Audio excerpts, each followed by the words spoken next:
반드시 입어야 할 예복이라는 제목으로 말씀을 전달하겠습니다. 이제 마지막 주가 되었습니다. 시작한 지가 엊그제가 된데 그래서 이제 마지막 주 예배를 드리고 있습니다. 제가 신학교를 다닐 때 그때가 90년대인데 서울의 복음화가 25% 정도 된다 했습니다. 25%면은 4명 중에 1명이 예수님을 믿었다는 말이죠. 그런데 지금 서울은 20%가 안 되게 기독교율이 20%가 안 된답니다. 우리 경남 부산은 10%도 안 됩니다. 10명 중에 1명도 예수를 안 믿는다는 거죠. 그만큼 복음화율이 적습니다. 우리나라는 그래도 교회가 많이 세워졌습니다. 섬에 가도 교회가 있고요. 그 시골 가도 교회가 있습니다. 어찌 보면은 섬이나 시골에 가보면은 교회들이요 크게 잘 지어져 있습니다. 딱 동네 한가운데 크게 지어져 있습니다. 그거는 이제 도시의 교회들이 선교를 목적으로 후원을 해가지고 지었기 때문에 잘 지어져 있죠.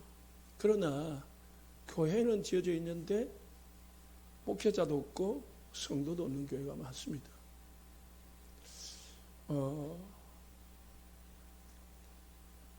우리나라만큼 교회가 많이 지어져 있는 교회가 없을 겁니다. 동네마다. 그만큼 우리 선조들이 복음 운동에 열심이었죠. 그런데 그러면은 복음을 다 들었지 않겠냐? 그렇지 않습니다. 우리나라에 복음을 듣지 못한 사람 많습니다. 수십습니다. 그리고 예수 교회 그런 소리는 들어봐도 예수님이 누구신지 정확하게 들어본 사람은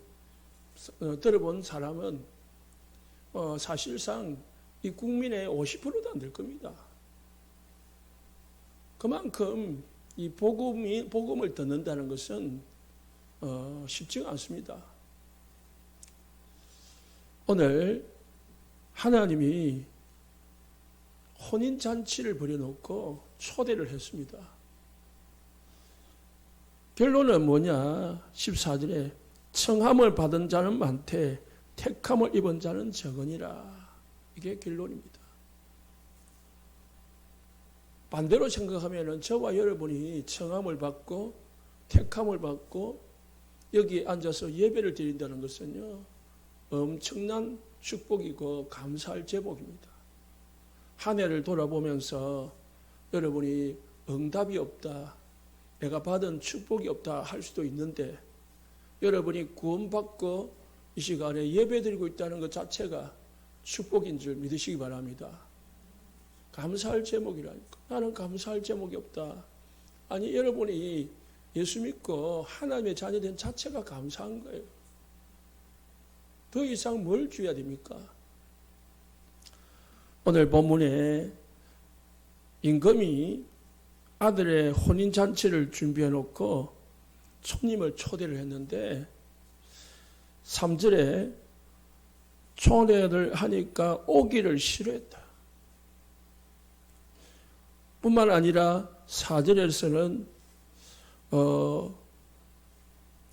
소와 살찐 짐승을 잡고 모든 것을 갖춰놓고 다 있는 거예요.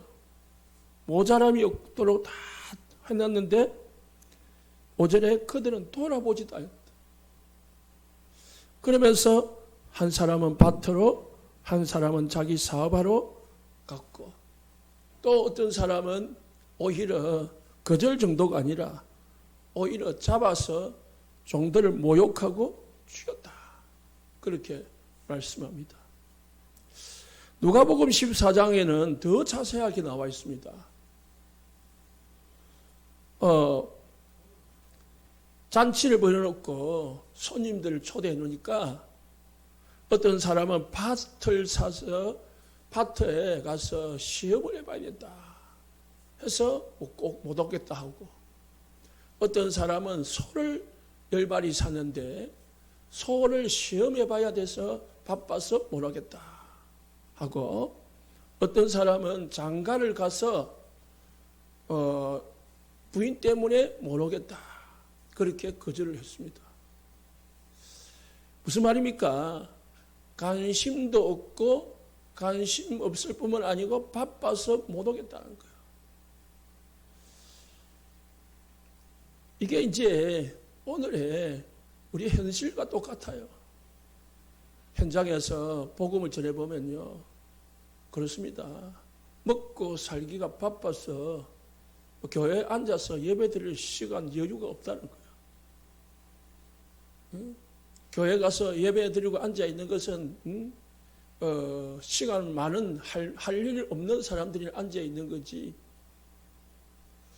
우리는 바빠서 모르겠다는 거예요. 또 교회보다 더 재미있고 더 소중한 것이 많다는 거예요. 지금 우선순위가 교회 가서 예배 드리는 게 우선순위가 아니라는 거예요. 예수 믿는 게 우선순위에 가지고 먹고 사는 것이 우선순위다. 그게 지금 모든 불신자들의 삶입니다. 신자들도 그렇습니다. 지금 예수님이 비유를 드는 것은요, 21장 33절에 포도원 비유하고 같은 비유입니다. 유대인들에게, 특히 제사장, 바리새인 그리고 장로들에게 지금 빗대어서 말하는 거예요. 예수님이 천국 잔치를 벌여놨는데, 복음을, 예수님을 이 땅에 보내놨는데 그들이 뭐요? 다 거절했다는 거예요. 그러면서 뭐합니까? 이것은 다 변명이에요, 변명. 밭을 사고 소를 사고 장가 들고 사업을 하고 다 그거는 변명입니다. 진짜 이유는 싫은 거예요. 관심이 없는 거예요. 오기 싫어한다. 그래 뭐합니까? 돌아보지도 않고 관심이 없는 겁니다. 하나님께서 구원자 메시아를 이 땅에 보내셨는데 이 유대인들이요, 관심이 없는 거예요. 왜요? 자기 생각에, 자기 어떤 욕심에 딱 잡혔어. 우리도 마찬가지입니다. 하나님께서 우리에게 구원의 길을 주셨는데 우리가 구원의 길에 관심이 없으면요, 온갖 핑계를 대립니다. 하나님께서 우리에게 예배를 허락하셨는데 관심이 없으면 온갖 핑계 대면서 예배를 오지 않습니다. 하나님께서 구원의 길을 준비해 놓고 초청을 하는데요, 심지어는 핑계 댈 뿐만 아니라 종들을 잡아서 모욕하고 죽이기까지 했습니다. 선지자들을 모욕하고 죽이고 했단 말입니다. 전도자들을 모욕하고 그리고 죽이고 핍박했다는 말입니다. 그게 불신자들의 삶이고 불신자들의 영적 상태입니다. 왜 그랬습니까? 구원이 뭔지를 모르겠죠. 구원의 길이 무엇인지를 잘 모르기 때문에, 예수님이 그리스도라는 사실을 몰랐기 때문에 유대인들이 예수님을 십자가에 배척하고 못 박아 죽인 겁니다. 예수님이 그리스도이시구나, 예수님이 메시아이시구나, 그러면은 환영하고 예수님 앞에 무릎 꿇었겠죠. 그런데 그들은 몰랐습니다. 우리 주위에 있는 불신자들도 마찬가지입니다. 왜 예수를 안 믿습니까? 예수님이 누구신지를 잘 모르는 겁니다. 그래서 여러분들이 잘 알고 예수님을 상세하게 설명해 줘야 됩니다. 전해줘야 됩니다. 전했는데 안 믿으면 어찌 됩니까? 그들이 청함은 받았지만은 택함을 못 받은 거야. 그래서 알 수 없는 거예요. 내가 상세하게 구원의 길을 전달했는데 그 사람이 안 믿으면은 할 수 없는 거예요. 왜? 그 사람의 불행입니다. 택함을 못 받은 거지. 그러나 우리의 할 일은 초청해야 되는 거예요. 구원의 길을 증거해야 되는 겁니다. 내 주위에 불신자가 있음에도 불구하고 초청조차 하지 않는다면, 복음을 증거조차 하지 않는다면 그들은 불쌍한 거고 우리도 책임이 있는 겁니다. 왜 그들이 오지 않습니까? 복음 안에 모든 축복이 있다는 사실을 모르기 때문에, 그리스도 안에 모든 인생의 답이 들어가 있다는 사실을 모르기 때문에 그러합니다. 알면은 그러하겠죠. 내가 암에 걸렸는데 이 약만 먹으면 내 암이 낫는다라는 그런 확신이 있으면요, 진짜 그런 약이 있으면은 어떤 암 환자든지 다 먹을 겁니다. 돈이 얼마나 들어도 그걸 빚을 내 가지고라도 그거 사 먹을 겁니다. 왜? 내 생명하고 관계 있는 거거든요. 안 먹으면은 죽는 거거든요. 그래서 죽지 않기 위해서 생명 걸고 빚을 내 가지고 그 약을 사 먹을 겁니다.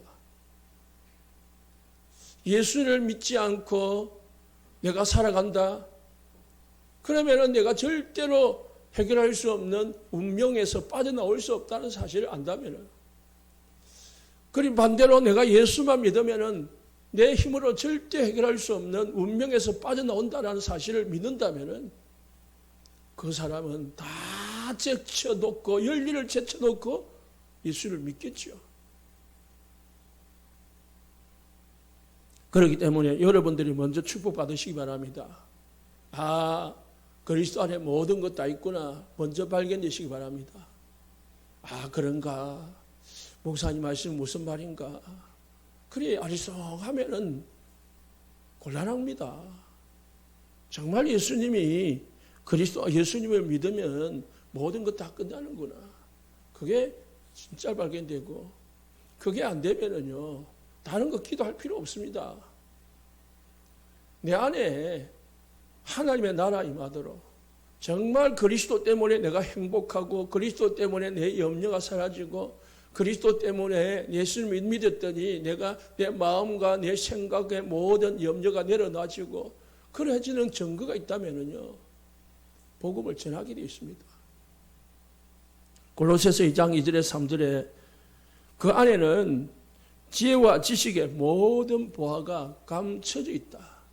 그래서 2절에 그리스도는 하나님의 비밀이다. 비밀은 아는 사람은 비밀이 아니에요. 모르는 사람에게만 비밀이고, 그리스도가 우리에게 비밀이 되어서는 안 됩니다. 여러분에게는 그리스도가 비밀이 되었으면 안 돼요. 깨달아 알고 누리시기를 예수 축복합니다. 아, 그리스도 안에는 모든 세상의 지혜와 지식과 보화가 내가 원하는 것이 다 들어가 있구나 발견돼야 됩니다. 어떻게 마음에 발견됩니까? 그리스도 안에 들어가야 됩니다. 그리스도 안에 그리스도께서 내 주인이 되고 그리스도를 내가 찾고 구하고 그리스도 중심으로 살고, 그러면은 깊이 들어가면 들어갈수록 그 안에는 무궁무진한 축복이 있다니까요. 그래서 우리가 예수 믿고 영접하는 것으로 끝나면 안 되는 거고, 영접하고 예수를 믿었으면 어떻게 됩니까? 이제 예수 그리스도 안에 무엇이 있는지 계속 예배드리면서 말씀과 기도와 그리고 집중의 이 양육을 통해서 깨달아야 됩니다. 음식을 만들어도요, 다 다르잖아요. 우리 어르신들이 음식을 만들면 오래 만들었기 때문에 음식에 깊이가 있다, 깊이가. 그게 이제 제가 만들면 어찌 만들겠습니까? 그냥만 대충 양념만 집어넣고 이론적으로 해가지고 그걸 하니까 어떤 데는 맛이 있다가 어떤 데는 맛이 없다가 어떤 데는 먹을만 했다가 어떤 데는 먹을 수 없었다가 그래 되겠죠. 왜? 저는 음식을 만들어 본 적이 거의 없기 때문에. 그러나 오래 만든 사람일수록 음식의 맛에 깊이가 있는 거예요. 우리가 예수를 믿으면서 예수 안에 뭐가 있는지를, 예수를 믿는다는 것이 무엇인지를 여러분들이 먼저 맛을 봐야 돼요. 복음의 맛. 진짜 예수를 믿는다는 것이 이런 행복이 있구나. 예수를 믿는다는 것이 이런 축복이 있구나. 그게 발견되어야 된다니까요. 그러려면 어떻게 됩니까? 간단하지만 어려운데 예수께 집중해야 돼요. 복음에 집중할 때에 그 은혜가 주어지는 겁니다. 자꾸 이것도 하고 저것도 하고 막 하면은 산만하면은 하나님이 여기 복음의 축복을 누릴 수가 없어요. 지금 말이 양다리 걸치지 말아요. 양다리. 세상에도 한 다리, 복음에도 한 다리 걸치면은 집중이 안 되는 거예요. 오직 복음에 집중해요. 심지어는 생명 걸 정도로 집중해버리면은 하나님이 우리에게 주신 축복이, 복음이 무엇인지 발견됩니다. 그래서요, 예배도요, 왔다 갔다 하면은 이게 집중이 아니기 때문에 은혜가 됐다가 안 됐다가 합니다. 기도도 마찬가지고, 성경을 읽는 것도 마찬가지고, 다 마찬가지입니다. 그래서 날마다 오늘의 삶을 살아가야 됩니다. 날마다 하나님 주시는 말씀과 기도와 전도 속에서 하나님이 주시는 응답을 받을 수 있어야 됩니다. 에베소서 1장 17절에 우리 주 예수 그리스도의 하나님 영광의 아버지께서 지혜와 계시의 영을 너희에게 주사 하나님을 알게 하시고 너희의 마음의 눈을 밝히사 그의 부르심의 소망이 무엇이며 성도 안에서 그 기업의 영광의 풍성함이 무엇이며 그 힘의 위력으로 역사하심을 따라 믿는 우리에게 베푸신 능력의 지극히 크심이 어떠한 것을 너희로 알게 하시기를 구하노라. 누구 기도입니까? 바울의 기도입니다. 바울이 에베소 성도들을 향해서 기도할 때에 그리스도 안에는 어마어마한 풍성함이 하나님의 주신 하나님의 부르심의 축복이 있는데 이걸 알기를 원한다. 그렇게 했습니다. 언제 깨달았습니까? 바울은 자기의 문제 때문에 하나님 앞에 질병 때문에 기도하다가 하나님이 주시는 큰 은혜를 받은 거예요. 그래서 하늘의 비밀을 보게 된 겁니다. 그래서 이 축복을 알게 된 겁니다.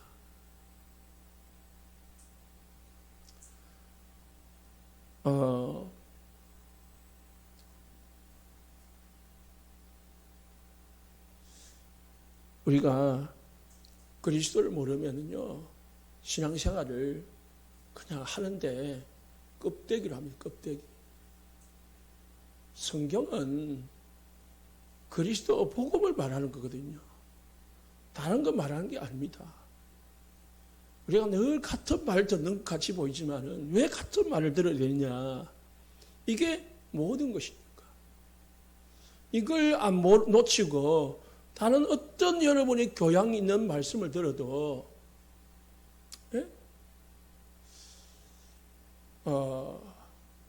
여러분들 유익하지 않다니까요. 어제 우리 목사님들 모이는 방에다가 이런 이야기가 나왔어요. 어떤 분이 칭찬을 했어요. 어떤 목사님이 글을 하나 올렸거든요. 그래서 어떤 다른 목사님이 칭찬을 했어요. 야, 복음의 흐름 속에 있어서 감사하다. 그랬단 말이요. 그러니까 또 다른 분이 또 댓글을 들었어요. 흐름은 비슷한 것 같이 보이지만은 자세하게 보면은 복음이 아니다. 그렇게 또 반론을 제거했더라고요. 그래서 제가 그럼 무슨 글이냐 싶어서 제가 글을 올라가서 읽어봤어요. 글을 읽어보니까 참 감동적인 이야기가 들어가 있어요. 어떤 이야기냐? 어떤 분이 우리 이제 실제로 제가 뭐 이름은 정확하게 기억이 안 나는데 우리나라 그 연예인 중에 한 분이 갑자기 병이 들어가지고 실명이 되는 거, 실명 위기에 놓여졌는가 봐요. 옛날 오래전에. 그래가지고 거의 이제 그 0.5%인가 보이고 나머지가 안 보이는 그런 병이 들린 거예요. 갑자기. 그러니까 갑자기 이제 못 보게 된 거잖아요. 그래서 이제 연예인 생활을 그만두고 있는데 그 부인이 이제 생활을 하면서 했는데 부인도 갑자기 어떤 병이 들고 그리고 귀가 안 들리는 병이 또 드는 거예요.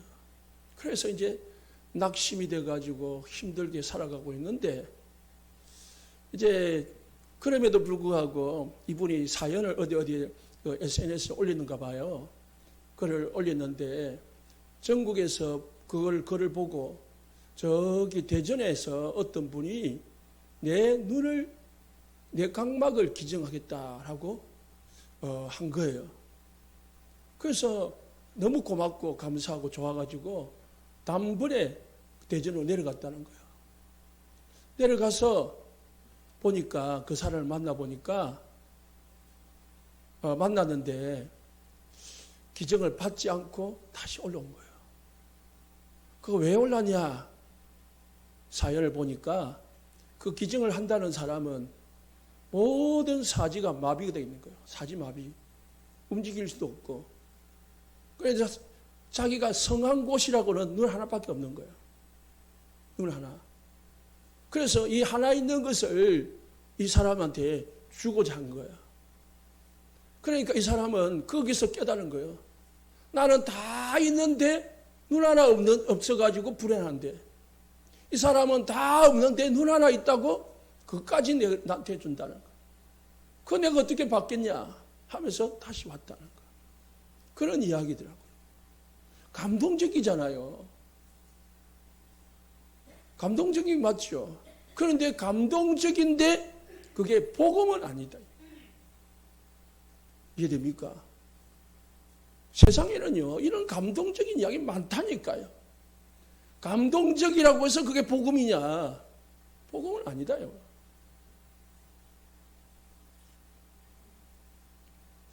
우리는 예수님이 누군지를 깨달아야 돼요. 복음이 그 구분돼야 돼요. 복음. 복음이라는 것은요, 우리 육신의 눈 문제 해결해 준 게 복음 아니에요. 여러분, 뭐 돈 문제 있었는데 돈 문제 해결했다. 그 복음 아니라니까. 내가 가난했는데 어떤 사람이 나한테 대가도 없이 막 1억을 주더라. 감동적이지. 너무 고맙지. 그건 복음 아니라니까요. 착한 거지요. 선한 거고 좋은 거지요. 좋은 게 복음이 아니라요. 복음은 뭐냐? 인간을 사단의 손에서 저주에서 지옥 배경에서 건져주는 길이 복음이라요. 그리고 우리 인생의 근본 문제를 근본 원인을 제거하는 게 복음이에요. 눈 하나 뜬다고 해서 내 근본 문제 해결이 안 된다는 거예요. 이해됩니까? 구분이 돼야 돼요. 복음과 선한 것, 좋은 것.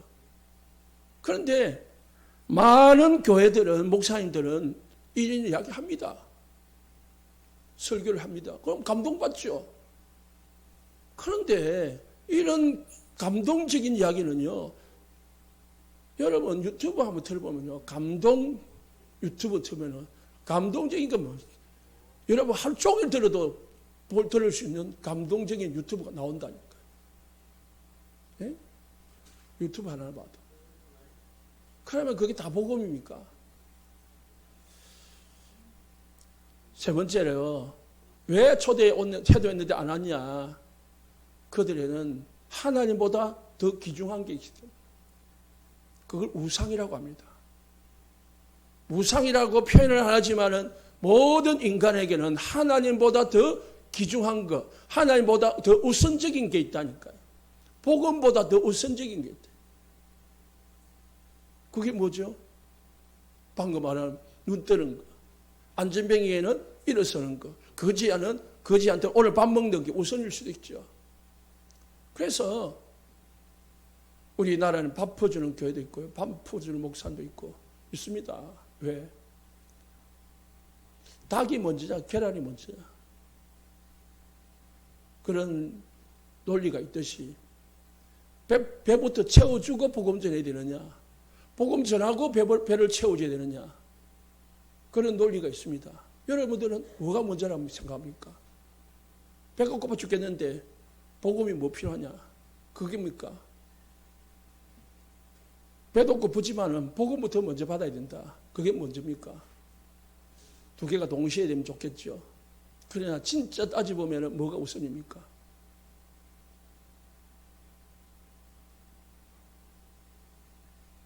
밥은 계속 줘야 돼요. 주도 끝이 없어요. 그 사람이 거지가 안 되도록 만들어줘야 돼요. 거지 정신을 없애줘야 돼요. 그게 사도행전 3장의 안전뱅이 이야기입니다. 잘 참고하시고요. 그럼 우상이 뭐냐? 하나님보다 우선적인 거야. 먹고 사는 게 우선적인 거다. 내 쾌락이 우선적이다. 그러면 그게 내 우상인 거예요.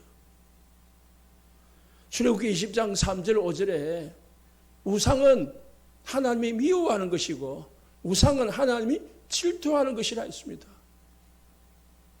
그래서 3, 4대가 망하는 길이라고 했습니다. 우리는 안 섬기는데요, 섬기진 않지만 여러분의 정신과 마음이 빼앗기는 거예요. 복음에 빼앗기는 게 아니고, 복음이 주인이 아니고, 예수가 주인이 아니고, 그게 주인인 거야. 돈이 주인이고, 내 건강이 주인이고, 내 쾌락이 주인인 거예요. 그게 주인이 되니까 뭡니까? 거기에 따라서 내 신앙이 왔다 갔다 하는 거예요. 남편이 주인인 거야. 남편이 잘해주면 내가 막 행복하고, 남편이 좀 잘해주면 내 불행하고 눈물이 나오고, 돈이 많으면 내가 행복하고, 돈이 없으면 나 짜증나고, 짜증은 날 수 있겠죠. 막 죽을 상이 되고, 그게 우상인 거라니까요.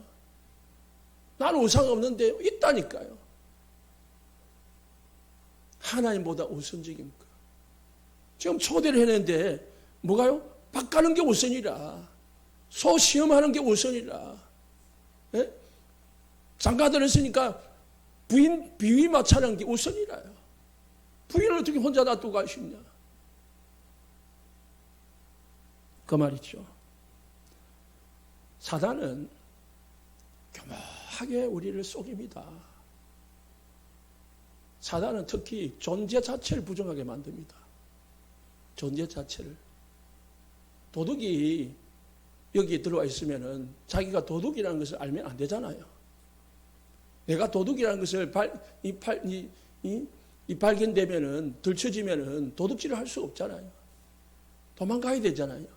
사단은 우리 교회에 존재한다는 자체를 부정하게 만듭니다.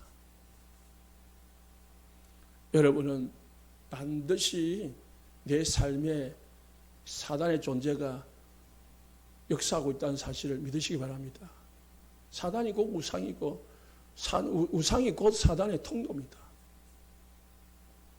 두 번째, 이제 그래서 초대한 사람들 오지 않으니까 시장에 가가지고 길거리 가가지고요, 아무나 데려왔습니다. 아무나 데려오니까 이제 많이 왔어요. 예? 아무나 오니까 왔는데 임금이 가서 보니까 예복을 입지 않은 한 사람이 보이는 거예요. 그러면은 우리 상식으로 보면은 그렇잖아요. 갑자기 길거리에도 놀다가 잡혀왔단 말이에요. 끌려왔단 말입니다. 아니면 뭐 분위기 따라 왔는데 뭐 예복을 준비할 시간이 어디 있고 뭐 안 입을 수 있지. 그럴 수 있겠지. 그런 생각이죠. 그건 내 인간적인 생각입니다. 지금 성경에서 말하는 것은 그 말이 아니에요. 예복은 그잖아요. 우리가 아무 식당에 갈 때는 그냥 잠바를 입고 가기도 하고 슬리퍼를 신고도 가고 합니다. 그런데 다 청와대 대통령이 식사 자리를 초대했다. 아니면은 진짜 기민들이 중요한 파티를 한다. 그러면은 여러분 잠바 입고 갑니까? 그렇지 않잖아요. 아무리 급하도 그런 예다 생각하시면 되고. 자, 그러면은 더 나아가서 옷은 뭘 말하느냐? 왜 지금 옷 안 입었다고 쫓아내느냐? 아니, 쫓아내는 정도가 아니고 죽이는 거예요. 왜 죽이냐? 옷은 신분을 말합니다. 누가복음 15장 22절에 둘째 아들이 나갔다가 방탕하고 거지가 돼가지고 돌아오니까 아버지가 제일 먼저 한 게 뭡니까? 씻기고 옷을 갈아입히라. 그리고 신발을 신기라. 그리고 가락지를 끼우라. 세 가지는 신분을 말하는 거예요. 노예 옷이 있어요. 노예는 가락지를 끼지 않습니다. 노예는 신발을 신지 않습니다. 종들은 신발과 가락지를 끼지 않고 종들이 입는 옷이 따로 있어요. 그래야 주인은 가락지를 껴요. 그리고 신발을 신어요. 그리고 옷을 입어요. 예수님이 십자가에서 달리기 전에 유대인 로마 군인들이 예수님의 옷을 벗기고 그게 붉은 옷 홍포를 입히다 했어요. 그리고 예수님께 가시관을 씌웠어요. 홍포를 붉은 옷을 입힌 이유는 뭡니까? 붉은 옷은 임금이 입는 옷이요. 그래서 조롱하는 하는 형태로 예수님을 붉은 옷을 입힌 거예요. 그리고 왕관은 씌울 수 없으니까 가시 멸류관을 씌운 거예요. 다 옷이라는 것은 신분을 말하는 거예요. 판사가 평상시에는 양복을 입다가요, 법정에 올라가면 뭘 입어요? 판복을 입습니다. 판사 옷을 입습니다. 그 옷이 권위를 나타내는 거예요. 그러면 우리 성도의 옷은 어떤 옷입니까? 두 가지 옷인데요. 첫 번째 옷은 성도가 입어야 할 옷은 그리스도입니다. 갈라디아서 3장 27절에 누구든지 그리스도와 합하기 위하여 세례를 받은 자는 그리스도의 옷을 입었느니라 그랬고요. 로마서 13장 14절에 오직 주 예수 그리스도로 옷 입고 단정히 행하라. 무슨 옷을 입으라고요? 그리스도의 옷을 입으라. 그래서 무슨 말입니까? 구원받아라 말입니다. 그리스도 옷을 입으라서. 하나님의 자녀는 예수님이 그리스도이심을 알고 구원받은 자이야 천국 잔치에 참여할 수 있는 자격이 되는 겁니다. 천국에 들어가게 되는 겁니다.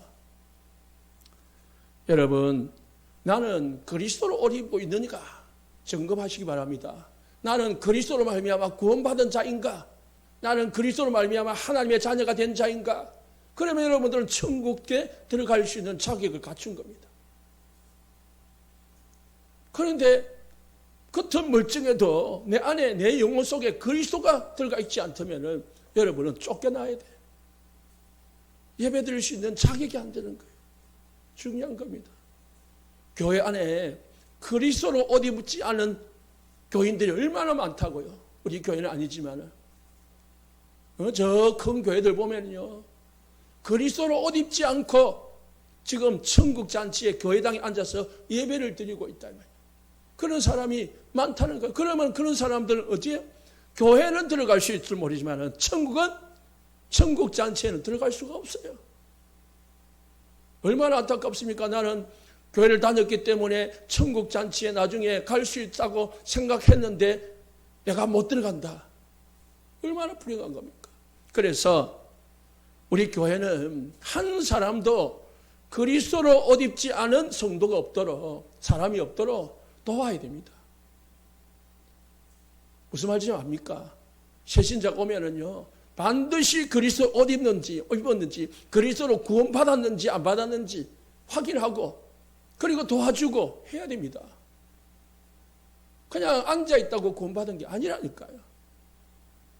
교회 다닌다고 구원받은 게 아니고 성경 책씩 들고 다니고 성경 읽고 한다고 해서 구원받은 게 아니에요. 그리스도로 옷 입어야 돼요. 그리스도로 세례를 받아야 된다 말입니다. 그러지 아니하고 교회만 앉아 있으면요, 마태복음 12장 43절에 47절에 삶이 더 어렵대. 교회를 다니는데도 어려워. 예? 성경책도 있고 예배 드리는데도 어려워. 왜? 구원 못 받았으니까. 하나님의 자녀가 아닐까요?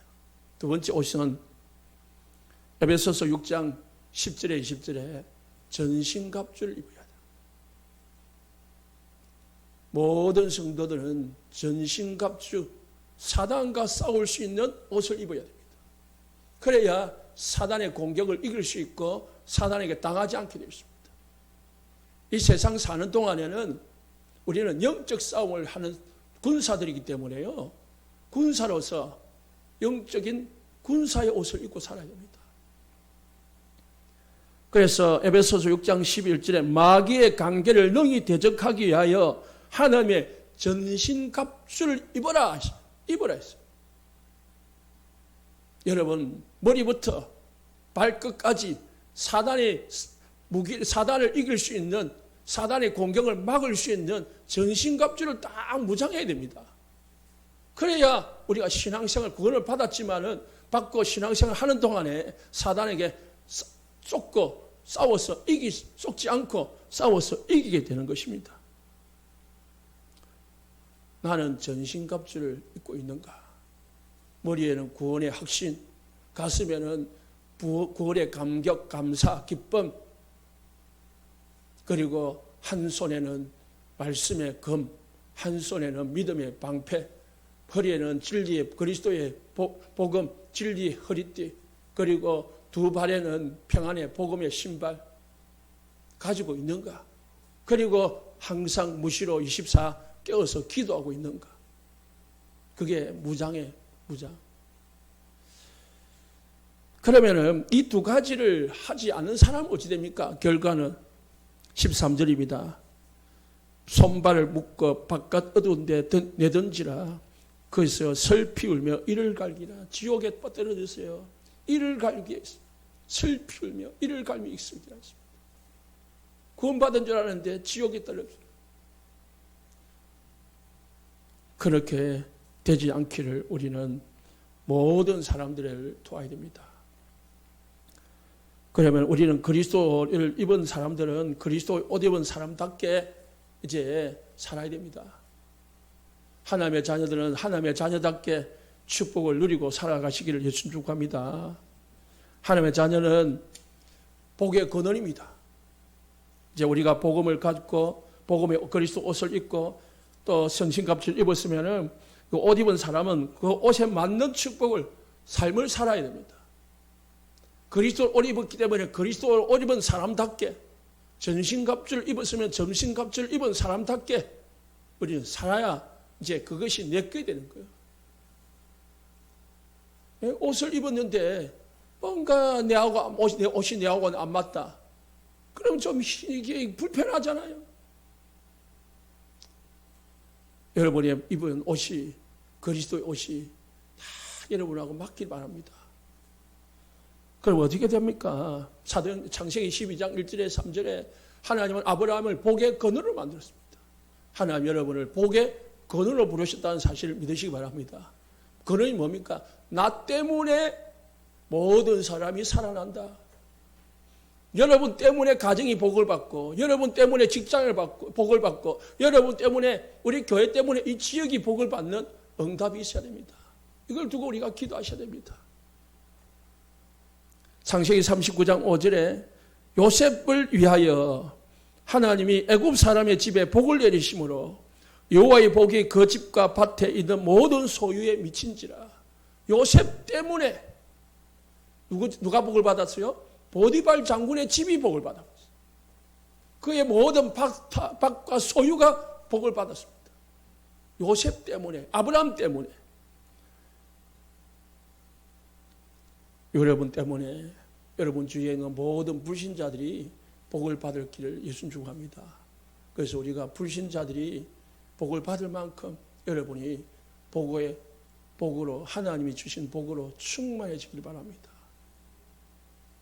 두 번째는 26장, 창세기 26장 26절에 29절에 불신자가 여러분이 복을 받아서 보고 하나님이 살아계심을 확인할 정도로 우리 모든 성도인들 새해에는 축복받으시기를 예수님 축복합니다. 저 성도를 보니까, 저분을 보니까 나도 예수 믿어야 되겠구나. 저분을 보니까 진짜 예수 믿는 게 다르구나. 그게 보여져야 됩니다. 니나 내나 똑같네. 이러면 안 되는 거죠. 창세기 26장 26절에요. 아비멜렉 왕이 이삭에게 와서 고백했습니다. 여호와께서 너와 함께 계심을 우리가 분명히 보았다. 여호와께서 너와 함께 하심을 우리가 분명히 보았다. 이제 너는 여호와께 복을 받은 자니라. 불신자가 고백했다니까요. 창세기 39장 3절에 여호와께서 그 주인이 여호와께서 그와 함께 하심을 보며 또 여호와께서 그의 범사에 형통케 하심을 보았더라. 누가 봤어요? 요셉의 주인 보디발이 요셉에게 하나님이 함께 하시구나. 하나님이 요셉이 하는 일을 다 형통하게 하시구나. 그걸 봤다니까요. 보고 나서 그러면은 요셉에게 모든 직무를 다 맡겨버리면 되겠구나. 그렇게 생각한 거죠. 그래서 요셉을 가정 총무로 삼았습니다. 여러분의 직장이나 여러분의 주위나 친척이나 모든 사람들이 하나님이 복을 받은 사람들이구나. 발견되시기를 예수님 축복합니다. 그래서 육신의 축복이 우리가 이제 복음 받았으니까 육신의 축복은 다는 아니지만은 그 육신의 축복도 필요합니다. 하나님 앞에 기도하셔서 육신의 축복도 받으시기를 예수님 축복합니다. 얼마만큼 받아야 되느냐? 전도하고 선교할 만큼 마음껏 교회 살리고 렘넌트 살릴 만큼 축복받으시기 바랍니다. 그래서 하나님 앞에 기도하세요. 하나님, 내가 마음껏 전도하고 선교하고 렘넌트 살리고 교회 살릴 만큼 경제를 주십시오. 안 주면 내가 어떻게 합니까? 버티고 떼쓰고 가지고 받아내십시오. 하나님 앞에 집중으로 받아내서 응답을 받아서 하나님 앞에 헌신하시기를 예수님 축복합니다. 세계 살릴 만큼. 결론입니다. 청함을 받은 자는 많되 택함을 입은 자는 적으니라. 여러분 앞에 불신자도 많습니다. 분명히 우리가 청하면은 택한 자는 구원을 받게 됐습니다. 택하지 않았다면 어떻게 할 수 없는 거지만 우리는 일단은 청하는 삶이 되어야 됩니다. 그리고 반대로 우리가 청함을 받아 구원받고 택함을 받아 이 시간 예배드리고 있다는 것 자체는 감사한 거예요. 하나님 앞에 감사함으로 또 새해를 맞이해서 하나님께 영광 돌리시고 새해도 건강하시고 행복이 차고 넘치는 우리 모든 성도인들 되시기를 예수님 축복합니다. 기도하겠습니다.